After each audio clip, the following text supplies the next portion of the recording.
काही एरागडबडचं काम नाही येते. आणि देवेंद्रजी, तुम्हाला उद्धव ठाकरे व्हायचं असेल तर उद्या अर्थसंकल्प जाहीर होतोय. जसं मी माझ्या नागपूरच्या पहिल्या अधिवेशनामध्ये माझ्या शेतकऱ्यांची कर्जमुक्ती केली होती, तशी तुम्ही उद्या माझ्या महाराष्ट्रातल्या शेतकऱ्यांना कर्जमुक्त करून दाखवा. मी माझ्या वचननाम्यातलं पहिलं वचन गोरगरिबांना 10 रुपयामध्ये शिवभोजन हे माझ्या नागपूरच्या पहिल्या अधिवेशनात जाहीर केलं होतं. तुम्ही माझ्या महाराष्ट्रातल्या माता भगिनींना 2100 रुपये उद्याच्या अर्थसंकल्पात जाहीर करून दाखवा आणि मग माझ्याशी बरोबरी करा. मी कोणत्या कामाला स्थगिती दिली होती? जरूर दिली होती. आरे कॉलनी मधल्या त्या वृक्षतोडीला मी जरूर स्थगिती दिली होती आणि सरकार राहिलं असतं तर तुम्ही रद्द करून कांजूरला आता तुम्ही या अडाणीच्या घशामध्ये जी जागा घातले तिकडे कांजूर मार्गला माझ्या मेट्रोचं स्टेशन करून दाखवलं असतं. पण सगळं काही उचलून तुम्ही गुजरातला पळून नेताय. तुमचे मालक तिकडे बसलेत. आमचं गुजरात्यांबद्दल काही भांडण नाहीये. पण ही लोक येऊन आता तो जो काही भाषिक प्रांतवाद करतायत, म्हणजे देशाला स्वातंत्र्य मिळाल्यानंतर भाषावर प्रांतरचना झाली.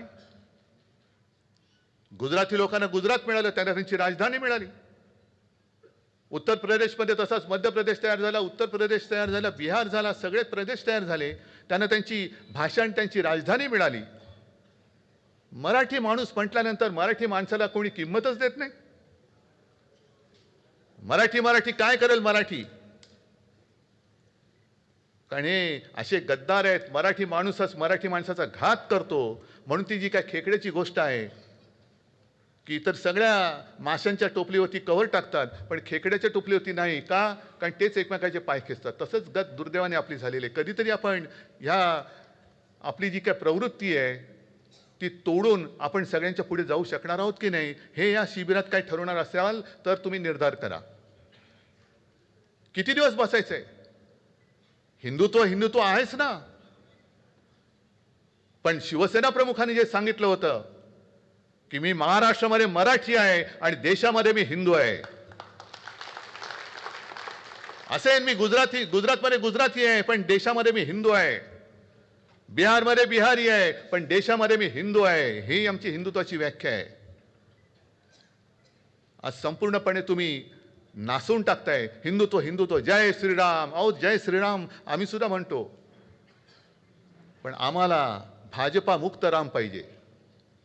हा राम तुम्ही तुमचा त्याच्यावरती शिक्का उमटू शकत नाही. राम आमचा सुद्धा आहे.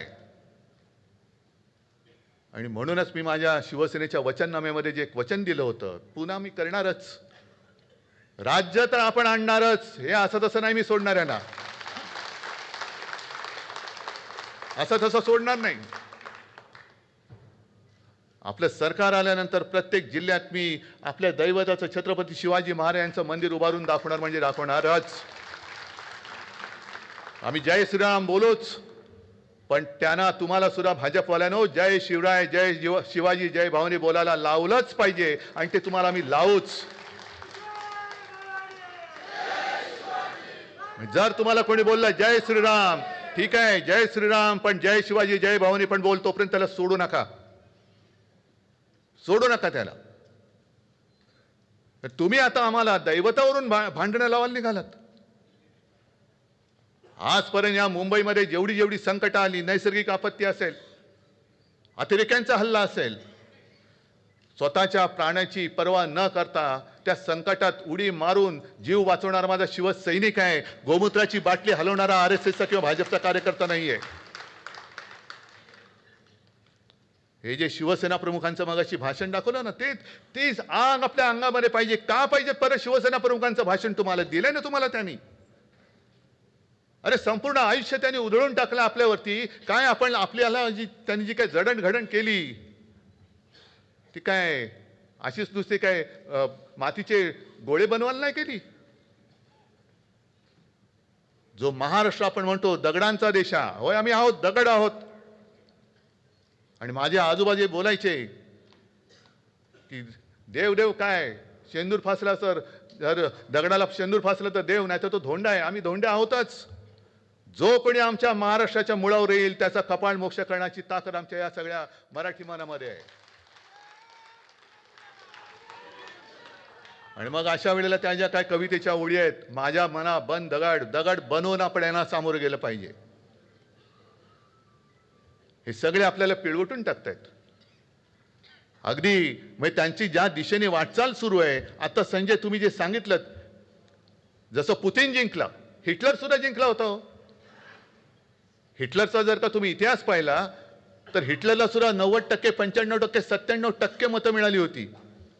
पुतिनला सुद्धा आता अलीकडच्या काळामध्ये बहुमत मिळालेलं आहे. आणि तसंच ह्यांना बहुमत मिळतंय. हे बहुमत खरं मत नाहीये, ही सगळी लांडी लबाडी करून मिळवलेली सत्ता आहे. जर कोणी अगदी आहेत ना, मी तुम्हाला मगाशी संबोधित करताना हिंदू बांधवांनो, भगिनींनो आणि मातांनो म्हणालो, पण इकडे काही मुस्लिम असतील, काही ख्रिश्चन असतील, पण ते काय आपल्यासोबत आले ज्यांना आपलं हिंदुत्व मान्य आहे, कारण आपलं हिंदुत्व हे देशप्रेमाशी निगडीत आहे. ते ज्यांना मान्य आहे, तो मुस्लिम असला तरी आमचा आहे, मी जाहीर सांगतो. यांच्यासारखं माझं हिंदुत्व नाही आहे की इकडे पाकिस्तानचा निषेध करायचा आणि तिकडे जाऊन दुबईमध्ये जाऊन हिंदुस्थान पाकिस्तानची क्रिकेट मॅच बघत बसायचं त्या पाकिस्तानी माणसाबरोबर. हे आमचं हिंदुत्व नाही आहे. ही थेरं मला बाळासाहेबांनी शिकवलेलं नाही आहेत. एका बाजूला 56 इंचाची छाती, हे सुद्धा फेक नॅरेटिव्ह, आणि तिकडे जाऊन नवाज शरीफच्या वाढदिवसाचा केक खाऊन यायचा. काय जर हिंदू म्हणून किंवा आमच्या महाराष्ट्रासाठी, मराठी माणसासाठी, देशासाठी जर मुस्लिम आमच्या सोबत येत असतील तर भाजपच्या पोटात का दुखावं?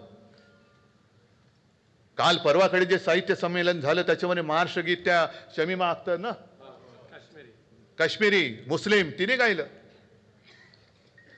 आणि या भैयाजी जोशींसारख्या माणसाला कळणार नाही हे. संयुक्त महाराष्ट्राचा जो लढा पेटला होता त्याच्यामध्ये जे आघाडीवरती होते त्याच्यात एक होता शाहीर अमर शेख. होय, होता, जन्माने मुसलमान होता, मुसलमान होता. आमच्या घरी यायचं, आम्ही अनेकदा सांगितलेलं आहे. शिवाजी पार्कला राहत होतो आम्ही, त्यावेळेला आजोबांकडे सगळी लोक यायची, कारण आजोबा माझे तेव्हा सेनापतीसारखे लढत होते. शाहीर अमर शेख यायचे, सेनापती बापट यायचे, अनेक लोक मोठमोठी माणसं मी बघितलेली आहेत घरी येताना आलेली. आणि शाहीर अमर शेख आज सुद्धा मला आठवतात. पण याच शाहीर अमर शेखने ज्या वेळेला दिल्लीमध्ये मराठी माणसाने आंदोलन केलं होतं तेव्हा त्यांचं डब घेऊन सगळ्यात आघाडीवरती होता, जागा मराठा आम जमाना बदलेगा.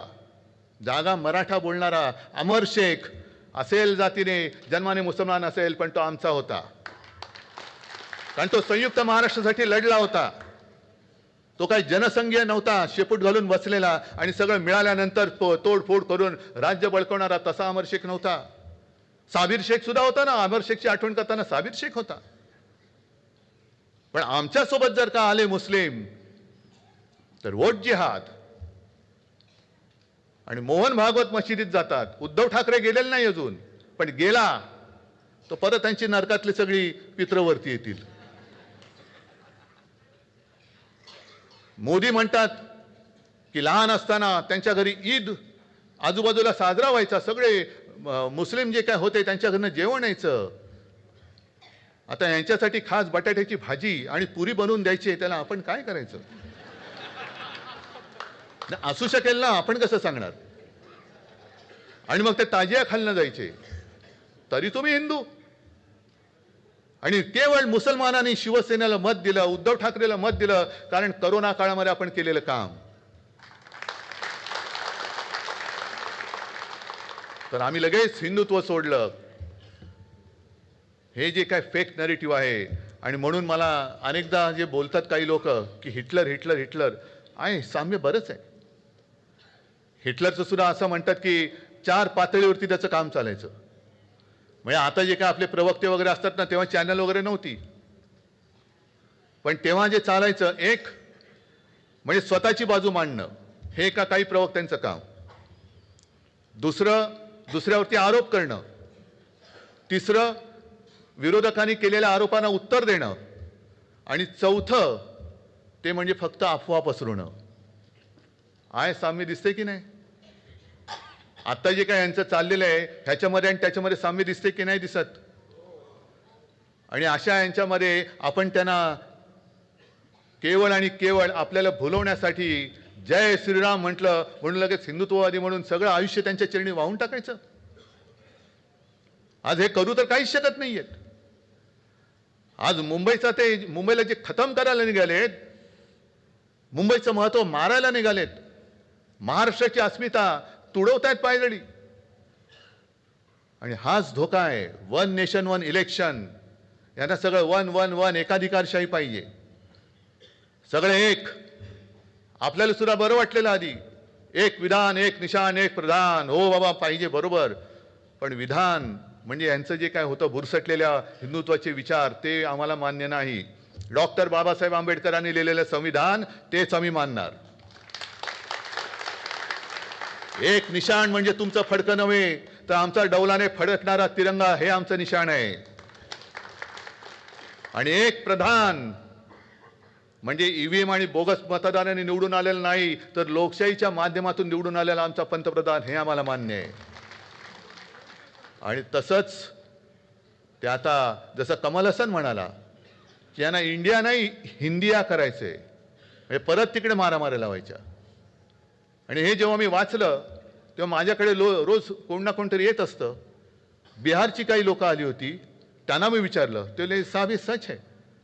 जसं आपल्याकडे या काही भाषा आहेत, कोकणी आहे, अहिराणी भाषा, आणखीन कुठली भाषा, प्रत्येक विभागाची एक एक वेगळी भाषा आहे, तशा बिहारच्या काही भाषा ह्या तर लुप्त झाल्या आणि तिकडे हिंदी जोरामध्ये आली. मग हे जेव्हा होतं, हिंदी विरुद्ध सुद्धा काही आमचा लढा नाहीये. पण आता भाजपा जे करतंय, देशामध्ये फूट पाडण्याचं काम करते, तोडा फोडा आणि राज्य करा, हे यांचं जे काही चाललंय, हे गाडण्यासाठी आपल्या हातामध्ये भगवा घेऊन आपल्याला पुढे जायचंय. म्हणून भगवा घ्यायचंय. माझा काहीतरी मुख्यमंत्रीपद गेल्यावर मी सोडून दिलं, ते कुठे जीव माझा जळला नाही. कारण माझा प्राण वर्षामध्ये नाही, माझा प्राण तुमच्यामध्ये आहे. माझा प्राण तुमच्यामध्ये आहे. जेव्हा एखादा शिवसैनिक, मला वर्षा सोडताना यातना नाही झाल्या, पण जेव्हा माझा कडवट शिवसैनिक दुर्दैवानं आपल्यातनं जातो आणि काही वेळेला गैरसमजातून जातो, तेव्हा ज्या यातना होतात, इंगळ्या डसतात ना, हे दुःख मी केवळ दाखवू शकत नाही म्हणून मला काय आनंद होतो अशातला भाग नाहीये. पण मला नेमकं ते कळत नाही की अरे तुम्हाला कळते का तुम्ही कोणाच्या हुजरेगिरी करताय, कोणाच्या पालख्या वाहताय. इतकी वर्ष ज्यांना आपण डोक्यावरती घेऊन दिल्ली दाखवली, दिल्लीत बसल्यानंतर ताबडतोब त्याच वर्षी 2014ला लोकसभा जिंकली त्यांनी आणि विधानसभेमध्ये युती तोडली, तेव्हा आपण हिंदू होतो की नव्हतो? मग काय केलं होतं आपण असं पाप?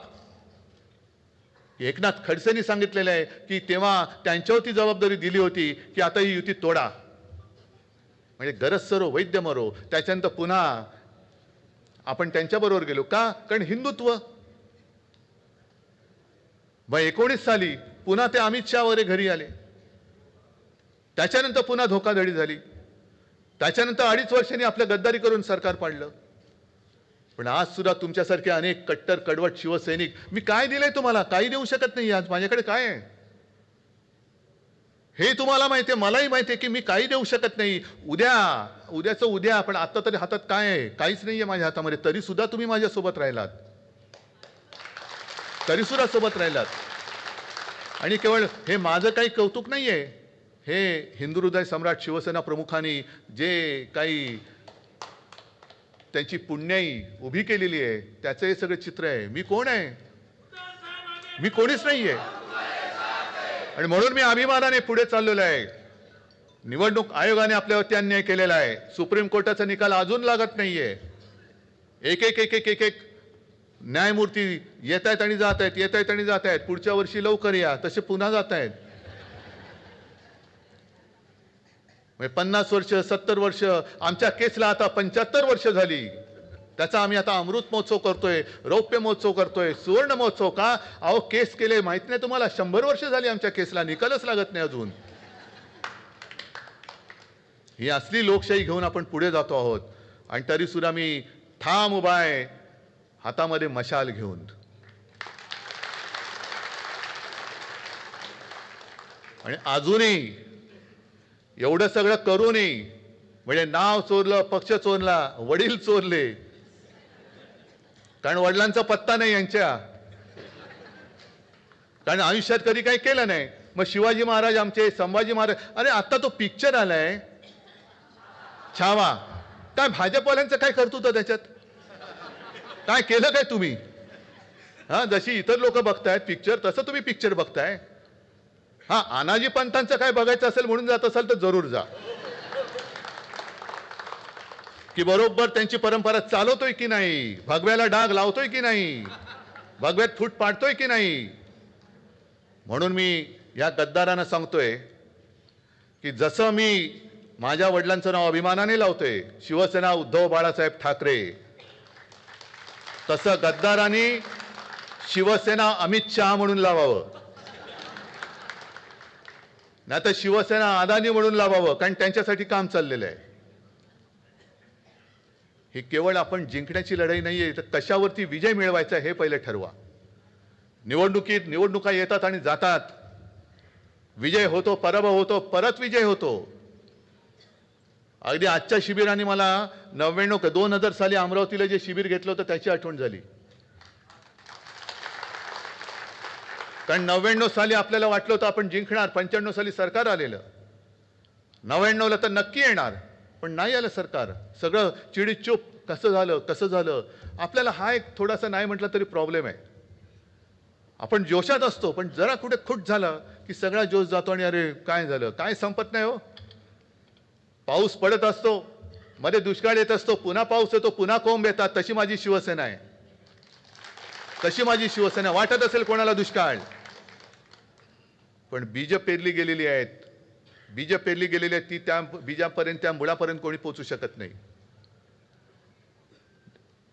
त्या 99 साली सुद्धा अमरावतीला आपण शिबिर घेतलं आणि त्याच्यानंतर पुन्हा नवे धुमारे फुटले आणि मग पुन्हा नवीन वाटचाल सुरू झाली. तशीच आजची पुन्हा नवी वाटचाल आहे, तशीच ही पुन्हा वाटचाल करायची. फक्त तुम्हाला सगळ्यांना एक ठरवावं लागेल. आज तुम्ही जिद्दीने इकडे आलेला आहात. संजय, मगाशी तुम्ही जे बोललात ते खरं आहे. लोकसभा निवडणुकीमध्ये आपण त्यांचं अश्वमेधाचं गाढव अडवलं होतं, महाराष्ट्राने अडवलं. अभिमान वाटतो मला तुमचा. या ईशान्य मुंबईमधनं सुद्धा त्यांची मक्तेदारी आपण मोडून टाकली लोकसभेमध्ये. मला अभिमान आहे तुमचा. पण लोकसभा निवडणूक आणि विधानसभा निवडणुकीत एक नक्की मान्य केलं पाहिजे की आपण गाफील राहिलो. लोकसभेला आपल्याला जिंकायचंच आहे म्हणून लढलो, त्वेषाने लढलो, आणि ती महायुती लोकसभेला आपण जिंकणार कारण मोदीजी आहेत. लोकसभेनंतर विधानसभा आली, मधल्या काळात हे सगळे घुसवाघुसवीचे प्रकार झाले मतदारांचे. आपण ज्या मानसिकतेत होतो की आम्हाला जिंकायचंच आहे, त्या मानसिकतेत महायुती होती आणि आम्ही जिंकलो आहोत. अगदी आपले मित्रपक्ष सुद्धा जॅकेट बिकेट शिवून तयार होते की बस आता जिंकलोच आणि मी घोड्यावर बसणार, जाणार विधानसभेत. म्हणजे त्या निकालानंतर मला काही जणांनी जे सांगितलं, काँग्रेसवाले आले, राष्ट्रवादीवाले काही आले आणि मला म्हणाले, उद्धवजी एक चूक जी झाली ती झाली, ते नाव जाहीर करायचं वगैरे म्हटलं ते सोडून द्या, त्याचा आता इतिहास झाला. पण त्यांनी सांगितलं ते फार महत्त्वाचं होतं की विधानसभे निवडणुकीमध्ये आपण केलेलं काम आपल्या ह्या जागेच्या साठमारीमध्ये आपणच मारून टाकलं. आपणच मारून टाकले. खरं आहे. आपण काय करत गेलो, तुम्ही किती देणार, एवढे, आम्ही एवढे, तुम्ही काय करणार, हे, आम्ही हे, ह्याच्यातच राहिलं. अरे पण आपण उत्तमरित्या सरकार चालवून दाखवलं.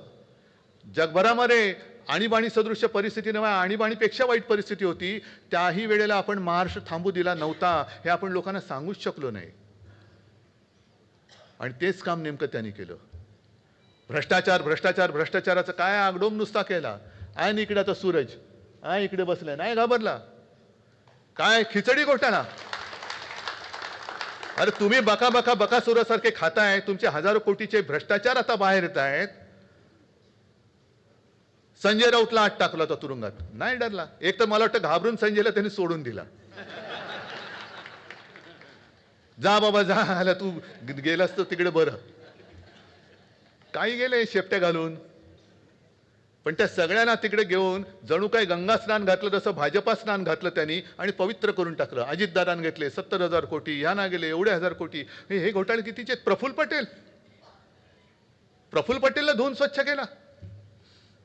म्हणजे हे सगळे घोटाळेच्या घोटाळे हे आता तुम्हाला लोकांना सांगण्याची गरज आहे. आपण गाफील होऊन नाही चालणार. आपण केलेली कामं, मुंबईमध्ये केलेली कामं मी अभिमानाने सांगेन. जसं 2012 साली आपण फक्त 2 शब्दावरती मुंबई जिंकली होती, करून दाखवलं. आता 2017ला पण तेच केलं. आणि हा जो कोस्टल रोड आहे, देवेंद्र फडणवीसना म्हणावं, हे तुमचं नाही आहे, हे कर्तृत्व माझ्या शिवसेनेचं आहे. त्याचं भूमिपूजन मी केलेलं आहे. अगदी शिवडी नावाशिवाय जो लिंक रोड आहे तो सुद्धा जरी तुम्ही सुरू केला होता तरी त्याचा पहिला गर्डर मुख्यमंत्री म्हणून मी माझ्या हस्ते तिकडे टाकलेला आहे. कोरोना काळामध्ये मी काम बंद पडू दिलेलं नव्हतं. मेट्रोची कामं बंद पडू दिलेली नव्हती. कोस्टल रोडचं पडू दिलेलं नव्हतं. हॉस्पिटलमध्ये सुद्धा ज्या तुम्हाला कधी आयुष्यात जमल्या नसत्या एवढ्या सुद्धा सेवा सुविधा आम्ही उपलब्ध करून दिल्या होत्या महाराष्ट्राला. फक्त तुम्ही तुमच्या मालकांच्या मित्रांची हुजरेगिरी मी केली नाही म्हणून मी उद्धव ठाकरे नाही. तुम्ही उद्धव ठाकरे नाहीच आहात आणि होऊ शकतच नाही आहात.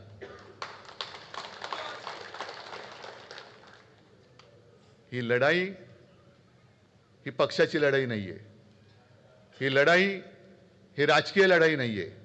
ही लढाई आपल्या मातृभाषेच्या आणि माझ्या महाराष्ट्राच्या अस्मितेची आणि महाराष्ट्र धर्माच्या अस्तित्वाची लढाई आहे. आणि जसं समर्थ रामदास बोलले होते, मराठा ते तुका मेळवावा, महाराष्ट्र धर्म वाढवावा.